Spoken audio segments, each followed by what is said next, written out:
Rosemary Sutcliff, the Eagle of the Ninth. Chapter 6. Esca.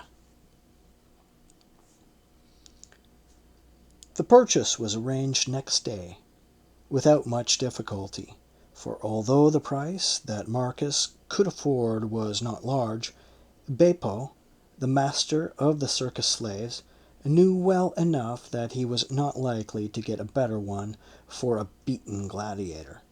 So, after a little haggling, the bargain was struck, and that evening, after dinner, Stephanos went to fetch home the new slave. Marcus waited for their return home in the atrium, for Uncle Aquila had retired to his watchtower study to work out a particularly absorbing problem in siege warfare. He had been trying to read his uncle's copy of the Georgics, but his thoughts were wandering from Virgil on beekeeping to the encounter before him. He was wondering for the first time. He had not thought to wonder before why the fate of a slave gladiator he had never before set eyes on should matter to him so nearly. But it did matter. Maybe it was like calling to like, and yet it was hard to see what he had in common with a barbarian slave. Presently, his listening ear caught the sound of an arrival in the slave's quarters, and he laid down a papyrus roll and turned towards the doorway. Steps came along the colonnade, and two figures appeared on the threshold. "Centurion Marcus, I have brought the new slave," said Stephanos, and stepped discreetly back into the night. And the new slave walked forward to the foot of Marcus's couch, and stood there. For a long moment the two young men looked at each other, alone in the empty lamplit atrium, as yesterday they had been alone in the crowded amphitheatre, while the scuffling of Stephanos's sandals died away down the colonnade. "So it is you," the slave said at last. "Yes, it is I." The silence began again, and again the slave broke it. "Why did you turn the purpose of the crowd yesterday?" "I did not ask for mercy." "Possibly that is why." The slave hesitated, and then said defiantly, "I was afraid yesterday. I, who have been a warrior, I am afraid to choke out my life in the fisher's net." "I know," Marcus said, "but still you did not ask for mercy." The other's eyes were fixed on his face, a little puzzled. "Why have you bought me?" "I have need of a body slave." "Surely the arena is an unusual place to pick one." "But then, I wish for an unusual body slave." Marcus looked up with the merest quirk of a smile into the sullen grey eyes fixed so unswervingly on his own. "Not one like Stephanos, that has been a slave all his life, and is therefore nothing more." It was an odd conversation between master and slave, but neither of them was thinking of that. "I have been but 2 years a slave," said the other quietly. "And before that you were a warrior. And your name?" "I am Esca, son of Canoval, of the tribe of Brigantes, the bearers of the blue war shield." "And I was, a centurion of auxiliaries with the 2nd Legion," Marcus said, not knowing quite why he made the reply, knowing only that it had to be made. Roman and Briton faced each other in the lamplight, while the two statements seemed to hang like a challenge in the air between them. Then Esca put out a hand unconsciously and touched the edge of the couch. "That I know, for the goatee one Stephanos told me, and also that my master has been wounded. I am sorry for that." "Thank you," Marcus said. Esca looked down at his own hand on the edge of the couch, and then up again. "It would have been easy to escape on my way here," he said slowly. "The old goaty one could not have held me back if I had chosen to break for freedom. But I chose to go with him because it was in my heart that it might be you that we went to. And if it had been another, after all, then I should have escaped later to the wilds where my clipped ear would not betray me. There are still free tribes beyond the frontiers." As he spoke, he drew from the breast of his rough tunic, where it had lain against his skin, a slender knife, which he handed as tenderly as if it had been a thing living and beloved. "I had this to my release. And now," Marcus said, not giving a glance to the narrow, deadly thing. For a moment the sullenness lifted from Esca's face. He leaned forward and let the dagger fall with a little clatter onto the inlaid table at Marcus's side. "I am the centurion's hound, to lie at the centurion's feet," he said. So Esca joined the household, and carrying the spear that marked him from a personal slave and superior to mere household slaves, stood behind Marcus's couch at meals to pour wine for him, fetched and carried and saw to his belongings, and slept on a mattress across the door at night. He made a very good body slave, so good that Marcus guessed him to have been somebody's armor-bearer in the days before his ear was clipped. A father's or an elder brother's, perhaps, after the custom of the tribes.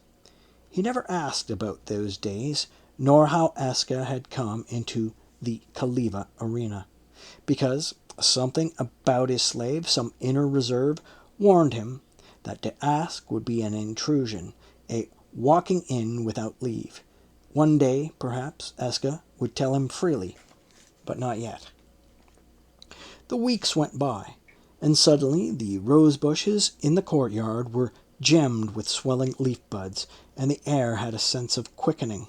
That was the first distant promise of spring. Slowly, very slowly, Marcus's leg was mending. It no longer woke him with a stab of pain every time he turned in the night, and he could hobble round the house more and more easily. As time passed, he got into the way of leaving his stick behind him, and walking with a hand on Esca's shoulder instead.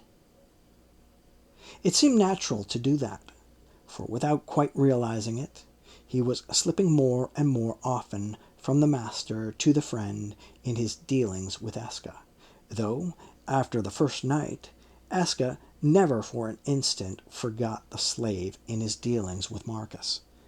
That winter there was a lot of trouble with the wolves in the district.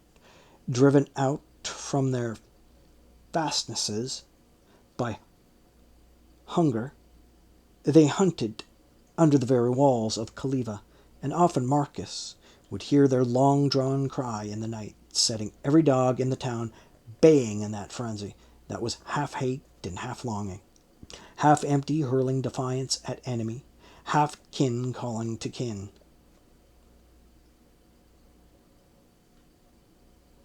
In the outlying farms of the forest clearings, lambing pens were attacked, and anxious men kept the wolf guard every night. At a village a few miles away, a pony was killed. At another, a baby was taken. Then one day, Esca, going into the town on an errand for Marcus, returned with news of a country-wide wolf hunt planned for next day. It had started simply among the outlying farms desperate to save their lambing ewes, then gathered to itself professional hunters and a couple of young officers from the transient camp, out for a day's sport. And now it seemed that half the countryside was out to end the menace. He poured it all out to Marcus. The hunters were to meet at such a place 2 hours before sunrise. At such another place they were going to drive the thickets with dogs and torches. And Marcus laid aside the belt he was mending, and listened to him, as eager to hear as his slave was to tell. Listening, he longed to be off on that wolf hunt, and run the spring fret out of his bones, and he knew that the same longing was hot in his slave. For him it did not seem likely that there would be any more hunting, but that was no reason why there should be none for Esca. Esca, he said abruptly, when the other had told all that there was to tell, it would surely be a good thing if you joined this wolf hunt. Esca's whole face lit with eagerness, but after a moment he said it would mean maybe a night and a day that the centurion must do without his slave. I shall do well enough, Marcus told him. I shall borrow half of Stephanos from my uncle. But what will you do for spears? I felt my own for the man who came after me at Esca.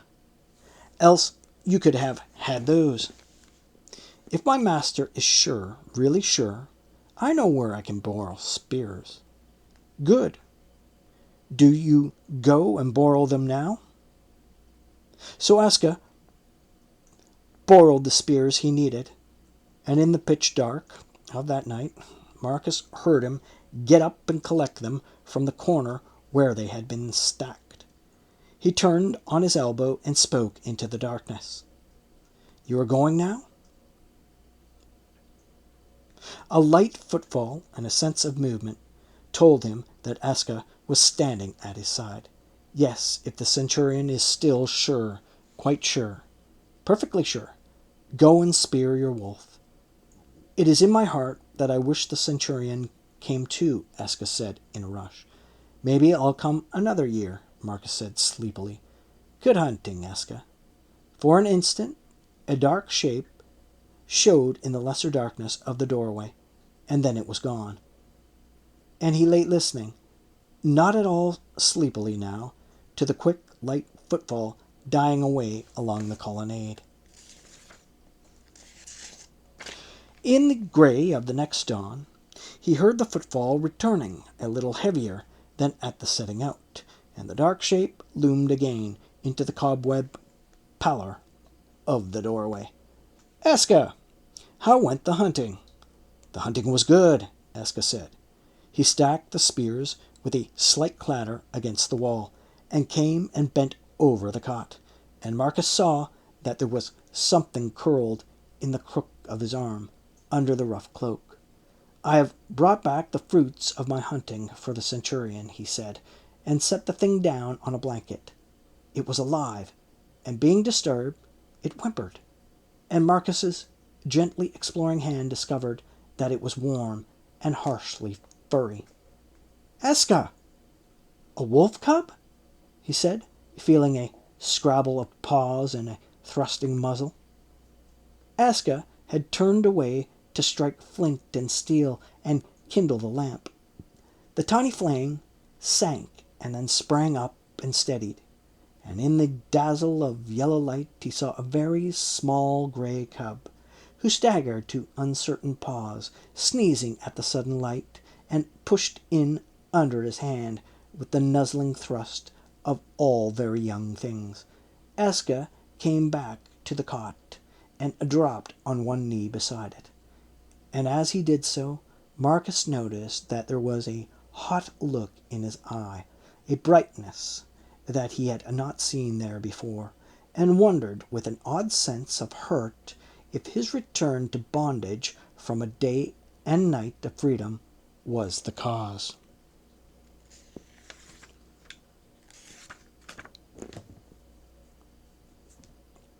In my tribe, when a she-wolf with whelps is killed, We sometimes take the young ones to run with the dog pack, Esca said. If they are like this one, little. Little, so that they remember nothing before, so that their first meat comes from their master's hand. Is he hungry now? Marcus asked, as the cub's muzzle poked and snuggled into his palm.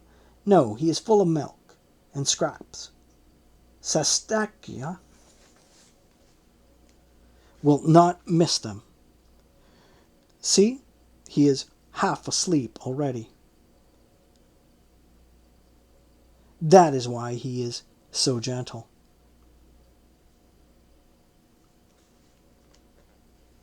The two of them looked at each other, half laughing. But the queer, hot look was still in Esca's eyes, while the cub crawled, whimpering, into the warm hollow of Marcus's shoulder, and settled there. His breath smelled of onions, like a puppy. How did you get him? We killed the she-wolf in milk, so I and 2 others went to look for the whelps. They killed the rest of the litter, those fools of the south, but this one I saved. His sire came. They are good fathers, the wolf kind, fierce to protect their young. It was a fight, aye, a good fight. It was taking a hideous risk, Marcus said. You should have done it. You should not have done it, Esca. He was half angry, half humbled, that Esca should have taken such a deadly risk to bring him the cub, for he was enough of a hunter himself to know what the hazard was in robbing a wolf's lair while the sire still lived. Esca seemed to draw back into himself on the instant. I forgot it was my master's property that I risked, he said, his voice suddenly hard and heavy as stone. Don't be a fool, Marcus said quickly. I didn't mean that, and you know it. There was a long silence. The 2 young men looked at each other, and there was no trace of laughter now in their faces. Esca, Marcus said at last. What has happened? Nothing. That is a lie, Marcus said. Something has been working mischief. The other remained stubbornly silent. Esca, I want an answer. The other moved a little, and some of the defiance went out of him. It was my own fault, he began at last, speaking as though every word was dragged out of him. There was a young tribune, one of those from the transit camp, who I think is taking troops up to Ibericum. A very splendid young tribune, smooth as a girl, but a skilled hunter. He was one of us who went into the lair, and after the old dog-wolf was dead, and we had come away, and I was cleaning my spear, he laughed and said to me, So, that was a noble thrust. And then he saw my clipped ear, and he said, For a slave. I was angry, and I let my tongue run away from me. I said, I am body slave to the centurion Marcus Flavius Aquila. Does the tribune Placidus, that was his name, see any cause therein, that I should be a worse hunter than himself? Esca broke off for a moment, drawing a harsh breath. He said, None in the world, but at least the tribune Placidus's life is his own to hazard as he wills. Your master, having paid good money for his slave, will not thank you for leaving him with a carcass that he cannot even sell to the knacker's yard. Remember that when next you thrust your head into a wolf's lair. And then he smiled, and his smile is a sickness in my belly still. Esca had been speaking in a dull, hopeless monotone, as though he had the bitter lesson by heart, and as he listened, Marcus was filled with a cold anger against the unknown tribune, and the light of his rage suddenly made clear to him certain things that he had never thought of before. Abruptly, he reached out his free hand and grasped the other's wrist. Esca, have I ever by word or deed, given you to believe that I think of you as a 6-month soldier evidently thinks of his slaves?" Esca shook his head. His defiance was all gone from him, and his face, in the paling lamplight, was no longer set and sullen, but only wretched. The centurion is not such a one as the tribune Placidus, to show the whiplash without need to his hound, he said drearily. Marcus, baffled, hurt, and angry, suddenly lost his temper. "Oh, curse Tribune Placidus!" he burst out, his grasp tightening fiercely on the other's wrist. "Does his word strike so much deeper with you than mine, that because of it you must needs talk to me of hounds and whiplashes? Name of light! Do I have to tell you in so many words that I really do not imagine a clipped ear to be the dividing line between men and beasts? Have I not shown you clearly enough all this while? I have not thought of equal or unequal, slave or free in my dealings with you, though you were too proud to do the same for me. Too proud, do you hear me? And now, forgetful for the moment of the sleeping cub, he made a sudden movement to get on to his elbow and collapsed again, exasperated, but half laughing, his fury gone like a prickled bubble, holding up a bleeding thumb. "And now your gift has bitten me. Mithras! His mouth is full of daggers." "Then you had best pay me a sesterce for the lot of them," said Esca, and suddenly they were both laughing, the quick, light laughter of breaking strain that was very little to do with whether or not there was anything to laugh at, while between them, on the stripped native blanket, the small grey wolf cub crouched savage, bewildered, but very sleepy. The household varied a good deal in their reactions to the sudden appearance of the wolf cub in their midst. Procyon was doubtful at their first meeting. The newcomer had the wolf smell, the outland smell, and the great hound walked around him on stiff legs, the hair on his neck rising a little, while the cub squatted like a hairy, malignant toad on the atrium floor, ears laid back and muzzle wrinkled in his first attempt at a snarl. Uncle Aquila scarcely noticed his arrival, being at the moment too deeply absorbed in the siege of Jerusalem, and Marsupor, the house-slave, and Stephanos looked on him rather askance, a wolf-cub that would one day be a wolf, roaming at large about the house. But Sestica was unexpectedly an ally.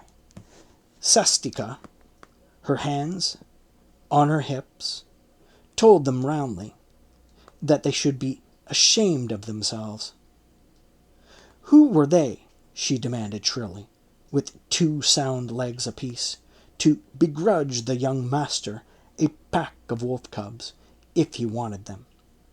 And she finished her baking in a state of high indignation, and presently brought Marcus 3 brown honey cakes in a napkin, and a chip bowl of castor ware, with a hunting scene on it, which she said he might have for the little cub's feeding bowl. Marcus, who had overheard her championship, she had a loud voice, accepting both gifts with becoming gratitude, and when she had gone, he and Esca shared the cakes between them. He no longer minded Sestica quite so desperately as he had done at first. A few days later, Esca told Marcus about the days before his ear was clipped. They were in the bathhouse when it happened, drying themselves after a cold plunge. The time that he had spent in the plunge bath each day was one of Marcus's greatest pleasures, for it was big enough to splash about in and swim a few strokes, and when he was in the water, unless he was very careless, he could forget about his lame leg. It was a little like his old sense of being born from one kind of life into another, and he had been used to know in his charioteering days. But the likeness was the kind that a shadow bears to the real thing, and this morning, as he sat up on the bronze couch, drying himself, he was suddenly sick with longing for the old splendor. Once more, just once more, to know that burst of speed as the team sprang forward, the swoop and the strength of it, and the wind of his going singing by. And at the moment, as though called up by the intensity of his longing, a swiftly driven chariot came whirling up the street beyond the bathhouse wall. Marcus reached out and took his tunic from Esca, saying as he did so, "Not often that we hear anything but a vegetable cart in the street." "It will be Lucius Urbanus, the contractor's son," Esca said. "There is a back way from his stables which comes through behind the temple of Sol Minerva."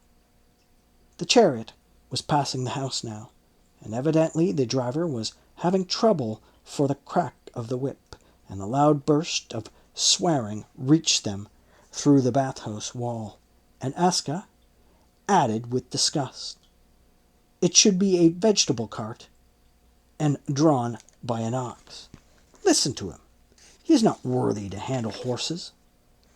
Marcus pulled the folds of the fine wool over his head and reached for his belt. "So Esca also is a charioteer," he said, fastening it. "I was my father's charioteer," Esca said, "but that was a long time ago." And suddenly Marcus realized that he could ask Esca now about the time before his ear was clipped. It would be no longer be walking in without leave. He shifted a little, making a quick gesture towards the foot of the couch, and as the other sat down, he said, "Esca, how did your father's charioteer come to be a gladiator in the Caliva arena?" Esca was buckling his own belt. He finished the task very deliberately, and then, locking his hands round one updrawn knee, sat silent for a moment, staring down at them. "My father was a clan chieftain of the Brigantes, lord of 500 spears," he said at last. "I was his armor-bearer, until such time as I became a warrior in my own right, with the men of my tribe. That happens after the 16th summer. When I had been a year or more a man among men and my father's charioteer, the clan rose against our overlords for the lust for freedom that was in us. We have been a thorn in the flesh of the legions since first they marched north. We, the bearers of the blue war shield, we rose and we were beaten back. We made our last stand in our strong place, and we were overwhelmed. Those of the men's side who were left, there were not many, were sold as slaves." He broke off, jerking up his head to look at Marcus. "But I swear before the gods of my people, before Lu and light of the sun, that I was lying for dead in a ditch when they took me. They would not have taken me else. They sold me to a trader from the south, who sold me to Beppo, here in Caliva. And you know the rest." "You alone of all your kin?" Marcus asked after a moment. "My father and 2 brothers died," Esca said. "My mother also. My father killed her before the legionaries broke through. She wished it so." There was a long silence, and then Marcus said softly, "Mithras. What a story." "It is a common enough story still. Was it so very different at Isca de Nom Miorum, do you suppose?" But before Marcus could answer, he added quickly, "Nonetheless, it is not good to remember too closely. The time before, all the time before, that is the good time to remember." And sitting there, in the thin March sunshine that slanted down through the high window without either of them quite knowing how it happened, he began to tell Marcus about the time before. He told of a warrior's training of river bathing on hot summer days when the midges danced in the shimmering air, of his father's great white bull garlanded with poppies and moonflowers for a festival, of his own hunt, and the tame otter he had shared with his elder brother. One thing led to another, and presently he told how 10 years before, when the whole country was in revolt, he had lain behind a boulder to watch a legion marching north that never came marching back. "I had never seen such a sight before," he said. "Like a shining serpent of men winding across the hills, a grey serpent hackled with the scarlet cloaks and crest of the officers. There were queer tales about that legion. Men said that it was accursed, but it looked stronger than any curse, stronger and more deadly. And I remember how the eagle flashed in the sun as it came by, a great golden eagle, with its wings arched back, as I have seen them often stoop on a screaming hare among the heather. But the mist was creeping down from the high moors, and the legion marched into it, straight into it, and it licked them up and flowed together behind them, and they were gone, as though they had marched from one world into another." Esca made a quick gesture with his right hand. The first two fingers spread like horns. Queer tales there were about that legion.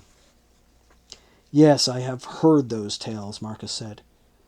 "Esca, that was my father's legion. His crest will have been the scarlet hackle, next after the eagle."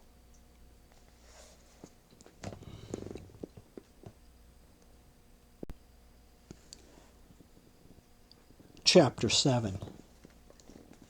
Two Worlds Meeting.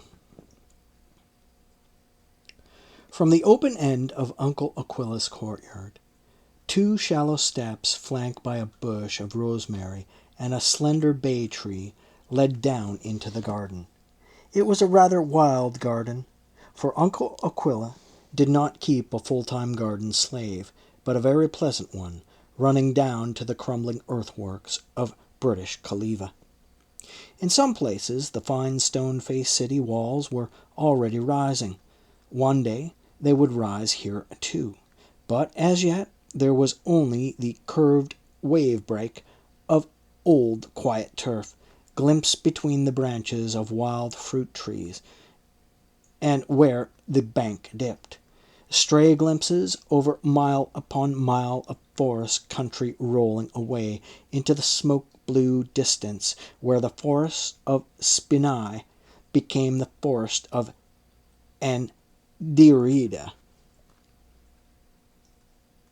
and the forest of Andirida dropped to the marshes and the sea.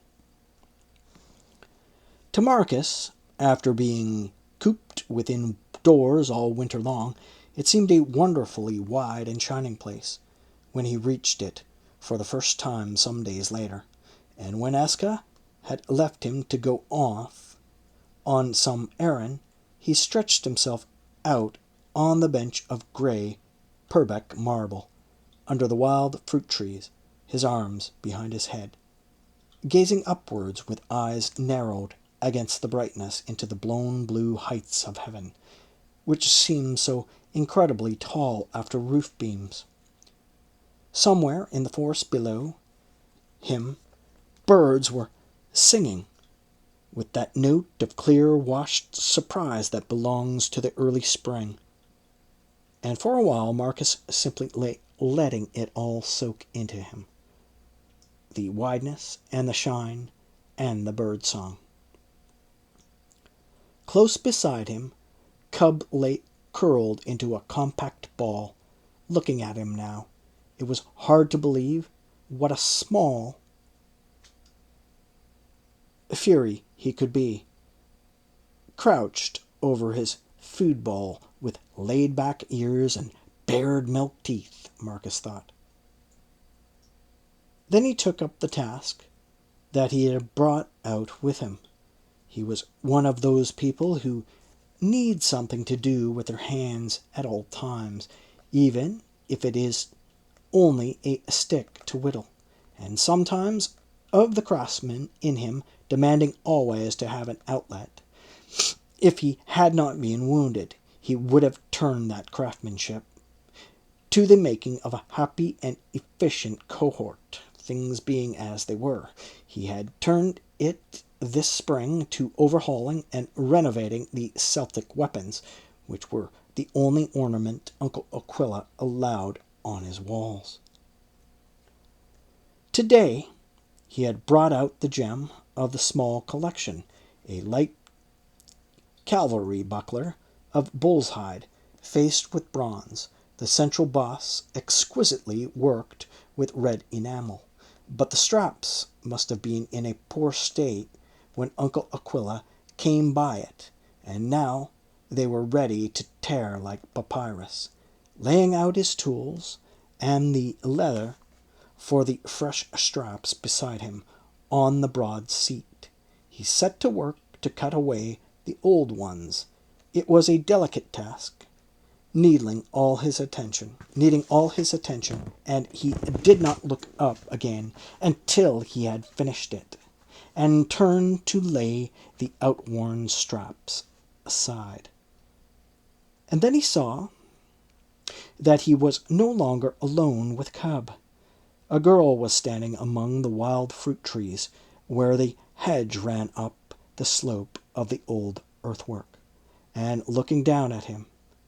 A British girl in a pale saffron tunic, straight and shining as a candle flame, one hand raised to thrust back heavy masses of hair the color of red Baltic amber, which the light wind had blown across her face. They looked at each other in silence for a moment. Then the girl said in clear, very careful Latin, "I have waited a long time for you to look up." "I am sorry," Marcus said stiffly. "I was busy on this shield." She came a step nearer. "May I see the wolf cub? I have not seen a tame wolf cub before." And Marcus smiled suddenly, and laid aside his defences with the shield he had been working on. "Surely. Here he is." And swinging his feet to the ground, he reached down and grabbed the sleeping cub by the scruff of the neck, just as the girl joined him. The wolfling was not fiercer than most hound puppies, save when annoyed, but being bigger and stronger for his age, he could be very rough, and Marcus was taking no chances. He set Cub on his feet, keeping a restraining hand under his small chest. "Be careful. He is not used to strangers." The girl gave him a smile and sat down on her heels, holding out her hands slowly to Cub. "I will not startle him," she said, and Cub, who at first had crouched back against Marcus, ears flattened and hairs bristling, seemed very slowly to change his mind.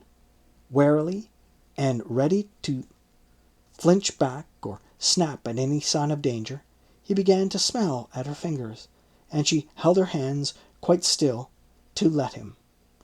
"What is his name?" she asked. "Just Cub." "Cub," she said crooningly. "Cub." And as he whimpered and made a little darting thrust towards her against Marcus's guarding hand, she began to caress the warm hollow under his chin with one finger. "See, we be friends, you and I."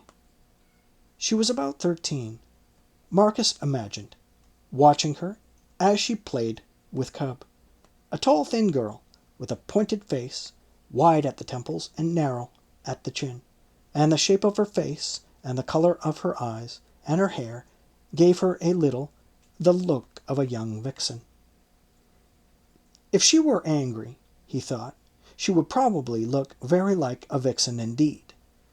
He had the glimmering of an idea that he had seen her before, but he could not remember where.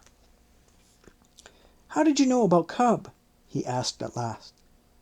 She looked up. "Narcissa, my nurse, told me." "Oh, about a moon ago." "And at first I did not believe it, because Nisa so often gets her stories wrong. But yesterday I heard a slave of this side of the hedge call to another, 'O worthless one, thy master's wolf whelp has bitten my toe.' And the other called back, 'Then the gods grant that the taste of it will not make him sick.' So I knew that it was true." Her imitation of Esca and Marsupur, the house slave, was unmistakable, and Marcus flung up his head with a crow of laughter. "And it did. At all events, something did." The girl laughed too, joyously, showing little pointed teeth, as white and sharp as Cub's. And, as though their laughter had unlocked a door, Marcus suddenly remembered where he had seen her before.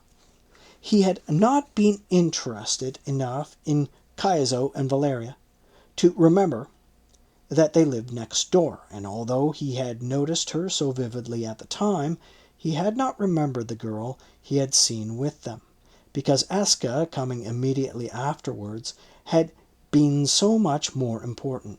But he remembered her now. "I saw you at the Saturnalia games," he said, "but your hair was hidden under your mantle, and that was why I did not remember you." "But I remember you," said the girl. Cub had wandered off after a beetle by that time, and she let him go, sitting back and folding her hands in her lap. "Nissa says you bought that gladiator. I wish you could have bought the bear too." "You minded very badly about the bear, didn't you?" said Marcus. "It was cruel. To kill on the hunting trail, that is one thing, but they took away his freedom. They kept him in a cage, and then they killed him."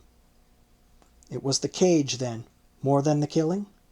"I do not like cages," said the girl in a small, hard voice, "or nets. I am glad you bought that gladiator."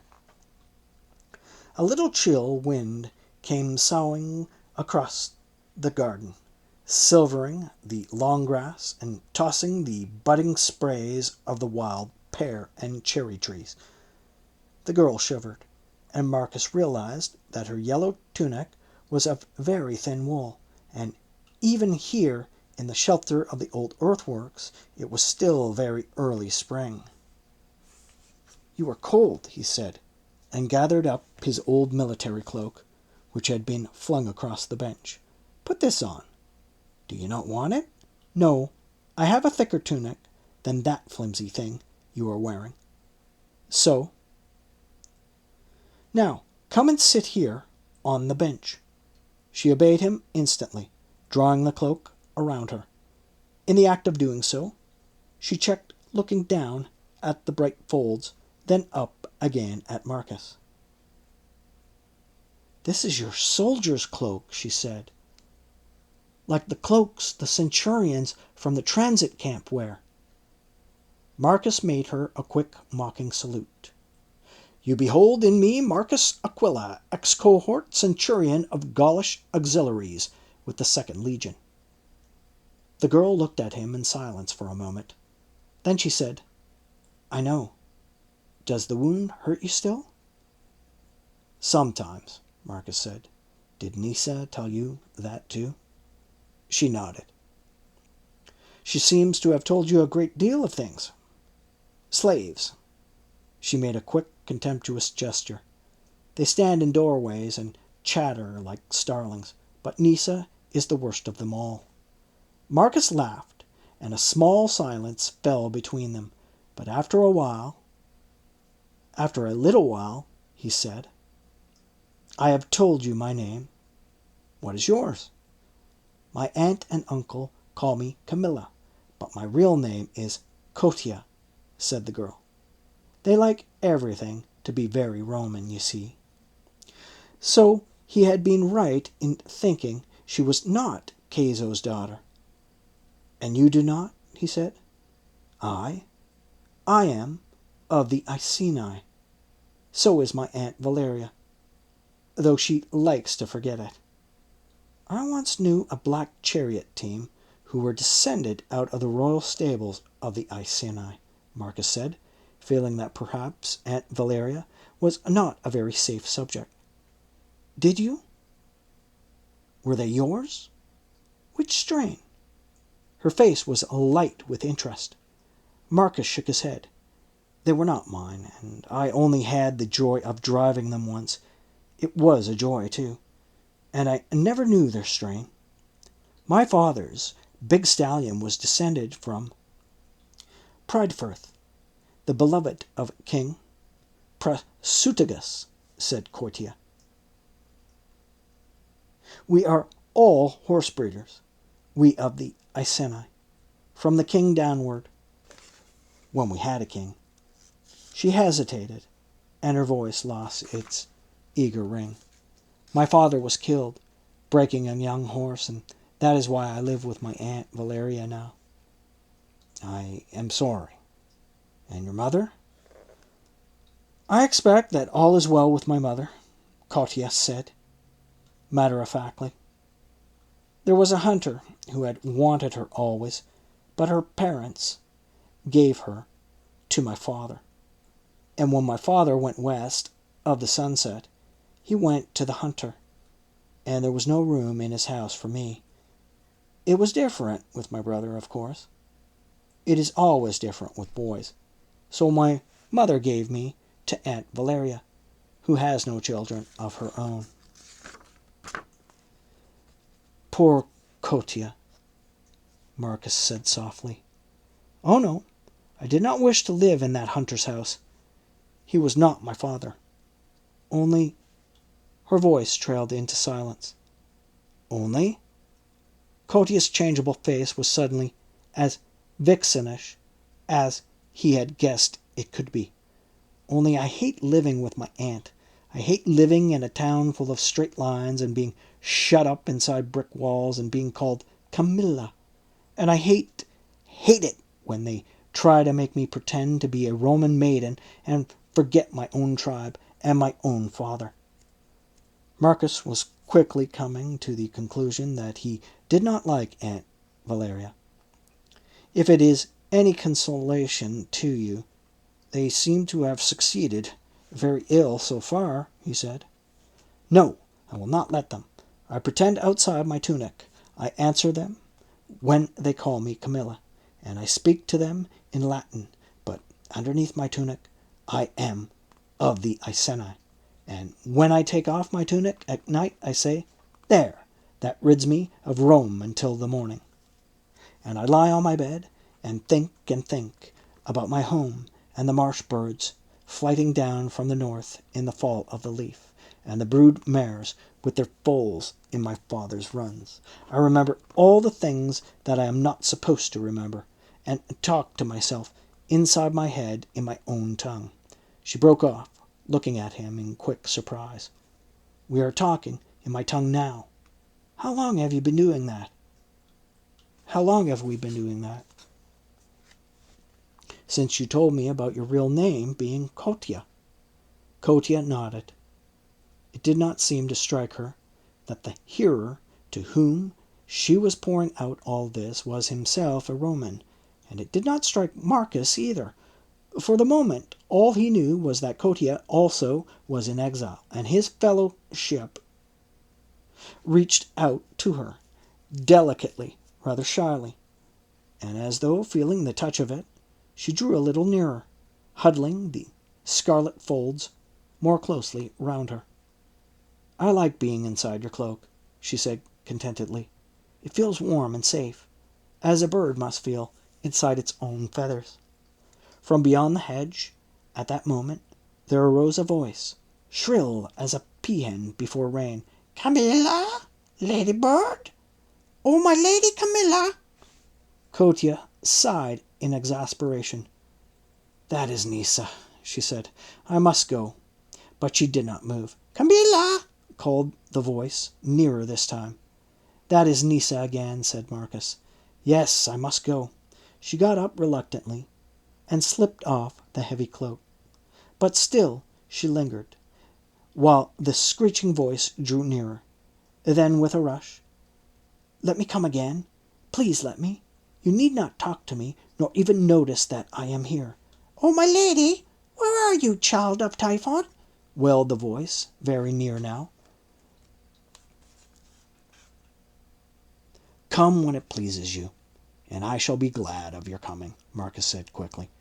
"I will come tomorrow," Kotia told him, and turned to the old rampart slope, carrying herself like a queen. Most British women seemed to carry themselves like that, Marcus thought, watching her drop out of sight round the hedge, and he remembered Gwyn Humara in the hut doorway at Esca dum Noniorium. What had happened to her and the brown baby after Cradock lay dead, and the huts were burned, and the fields salted? He would never know.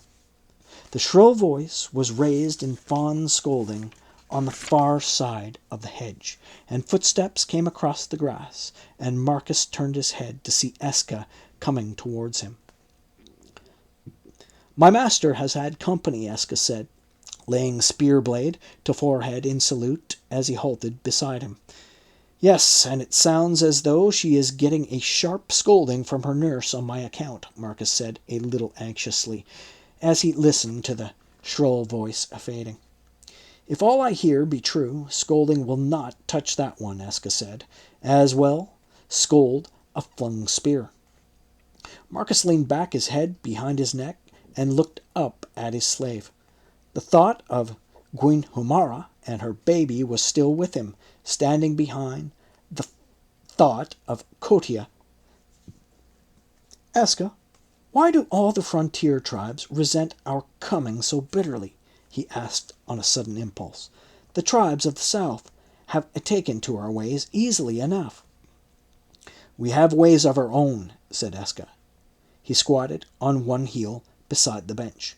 "The tribes of the south had lost their birthright before ever the eagles came in war. They sold it for the things that Rome could give. They were fat with Roman merchandise, and their souls had grown lazy within them." "But these things that Rome had to give, are they not good things?" Marcus demanded. "Justice and order and good roads, worth having, surely?" "These be all good things," Esca agreed. "But the price is too high." "The price? Freedom?" "Yes, and other things than freedom." "What other things? Tell me, Esca. I want to know. I want to understand." Esca thought for a while, staring straight before him. "Look at the pattern embossed here on your dagger sheath," he said at last. "See, here is a tight curve, and here is another, facing the other way to balance it. And here, between them, is a little round stiff flower. And then it is all repeated here. And here, and here again.